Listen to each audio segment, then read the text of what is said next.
Wajah Lisa langsung pucat setelah mendengar suara Bayu. Namun, ia berusaha bersikap tenang agar laki-laki itu tidak menaruh curiga kepadanya. Ia pun melangkah menghampirinya sembari mengembangkan senyuman.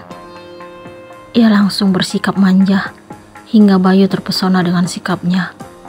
Bayu tidak dapat mengelak jika Lisa mengeluarkan jurus andalannya yang selalu berhasil menggoda pria idamannya. "Kamu udah pulang, Mas?" Suara lembut Lisa pun keluar dengan sedikit desahan di telinga Bayu hingga membuatnya terpana.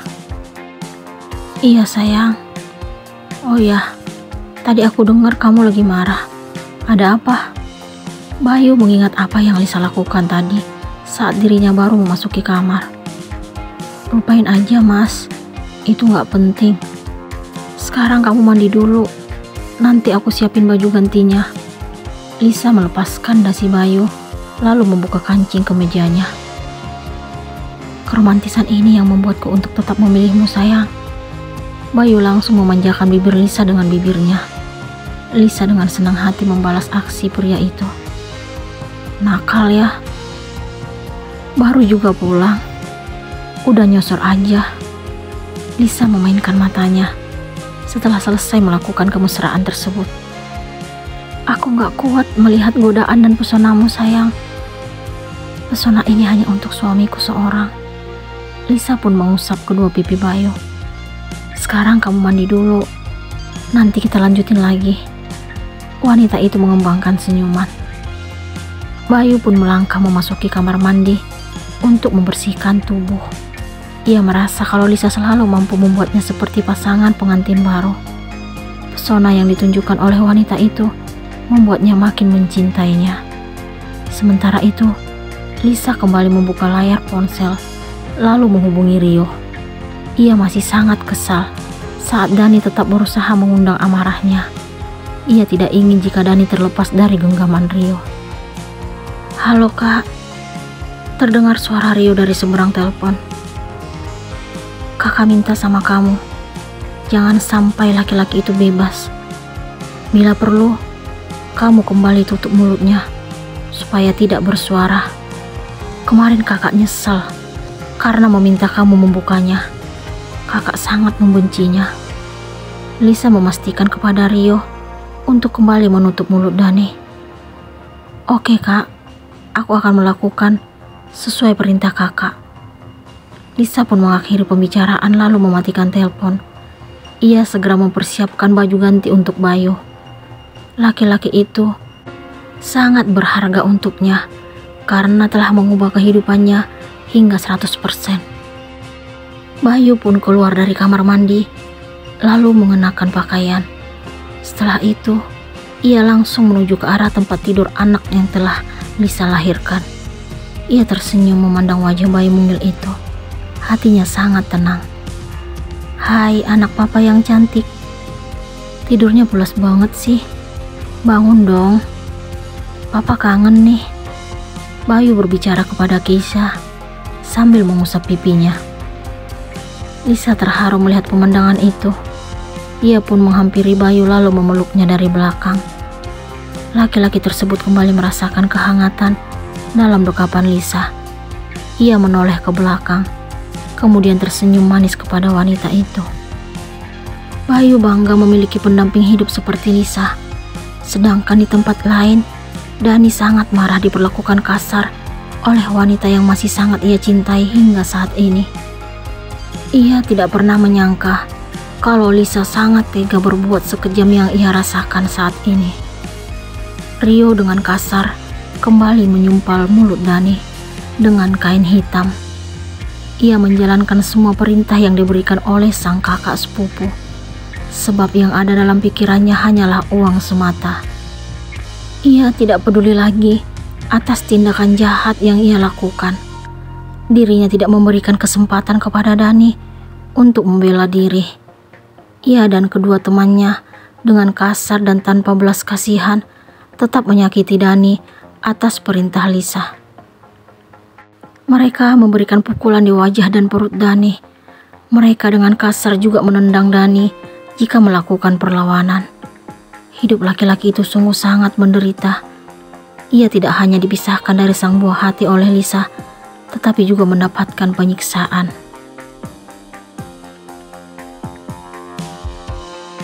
Hari ini, usia kehamilan Tiara memasuki 7 bulan. Ia sangat bangga karena seiring berjalannya waktu, dirinya benar-benar telah membuang sosok masa lalunya dari dalam hati dan pikiran. Sekarang ia lebih fokus pada calon bayinya. Ia juga merasakan kebahagiaan mendalam karena ayah dan ibunya berkunjung ke kota tempat tinggalnya sekarang. Niat mereka adalah melakukan syukuran atas 7 bulan usia kandungan Tiara. Kedua orang tua itu juga membawa kabar yang telah dinanti-nantikan putri mereka tersebut. Tiara sudah resmi berpisah dengan Bayu, baik secara agama maupun hukum. Hatinya sangat tenang dan lega karena benar-benar telah terbebas dari laki-laki yang telah mencampakkan dirinya beberapa bulan yang lalu. Kabar gembira itu tidak hanya membuat perasaan Tiara senang, tetapi Arya juga merasakan hal yang sama. Walaupun saat ini status laki-laki itu bersama Tiara hanya sebatas teman, tetapi ia telah memantapkan hati untuk melamar sang wanita pujaan setelah melahirkan. Orang tua Arya juga telah menyetujui niat putra mereka. Pasangan itu tidak mempermasalahkan status Tiara saat ini. Satu hal yang mereka tahu, bahwa Tiara memiliki sifat seperti Tika. Keluarga Haris maupun Arya sangat menyayangi Tika. Mereka selalu menganggap Tika sebagai wanita yang selalu mampu membuat mereka terpana atas sikap yang ditunjukkan selama ini. Walaupun pernikahan Haris dan Tika berawal dari perjodohan, tetapi perempuan itu tetap menghargai pasangan dan semua anggota keluarga suaminya. Kenalin ya, Bun. Ini Arya, adik sepupunya Mas Haris. Tika memperkenalkan Arya kepada kedua orang tuanya. Arya langsung menyalami Pak Arif dan Bu Laras.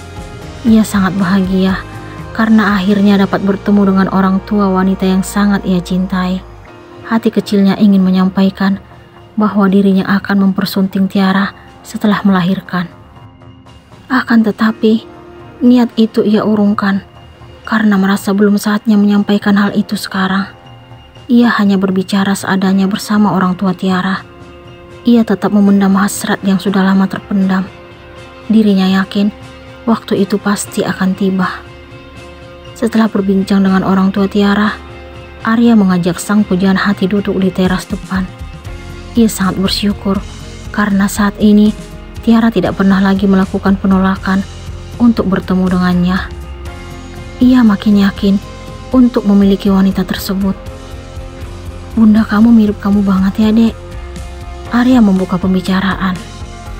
Iya dong, Kak. Namanya juga ibu dan anak. Pasti mirip. Tiara tersenyum mendengar apa yang Arya katakan. Laki-laki itu sangat senang melihat senyuman pujaan hatinya. Iya sih, tapi ini benar-benar mirip banget. Mirip cantiknya ya, Kak. Cantik mah udah pasti. Arya mengangkat alisnya. Iya deh. Oh ya, aku boleh nanya sesuatu nggak? Tanya Tiara tiba-tiba. Mau nanya apa, Dek?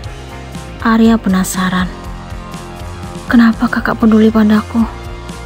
Pertanyaan Tiara membuat Arya bingung. Selama ini, ia belum pernah mengatakan isi hati dan perasaannya kepada wanita itu. Kenapa, Dek? Kamu gak suka ya? Arya justru membalas Tiara dengan pertanyaan. Loh, kok nanya balik? Aku serius nanya, Kak. Tiara menunjukkan wajah serius. Maafin aku, Dek. Suatu saat nanti kamu pasti tahu jawabannya. Sekarang kamu fokus dengan kandunganmu. Jangan terlalu banyak mikir. Aku janji akan segera memberikan jawabannya setelah kamu melahirkan. Arya memberikan penjelasan kepada Tiara. Kenapa nggak sekarang, Kak? Aku penasaran nih. Jangan sekarang ya, Dek. Aku mohon. Kasih aku waktu. Setelah saatnya sudah tepat. Sekarang kamu gak perlu memikirkan kenapa aku peduli padamu. Nanti kamu pasti tahu jawabannya. Udah ya, kita ngomong yang lain aja. Arya mencoba mengalihkan pembicaraan. Tiara terdiam sejenak dan tetap berpikir keras tentang apa yang telah Arya lakukan kepadanya selama ini. Ia juga tidak mengerti kenapa laki-laki itu hampir tiap hari menemuinya hanya sekadar untuk mengobrol. Ia benar-benar bingung dan penasaran. Tapi aku ingin tahu alasan kakak sekarang. Kenapa kakak peduli padaku? Tiara kembali melontarkan pertanyaan yang sama. Karena Arya mencintaimu, Dek. Tiba-tiba terdengar suara Haris yang kini berada di hadapan Arya dan Tiara. Apakah Arya akan jujur dengan perasaannya kepada Tiara?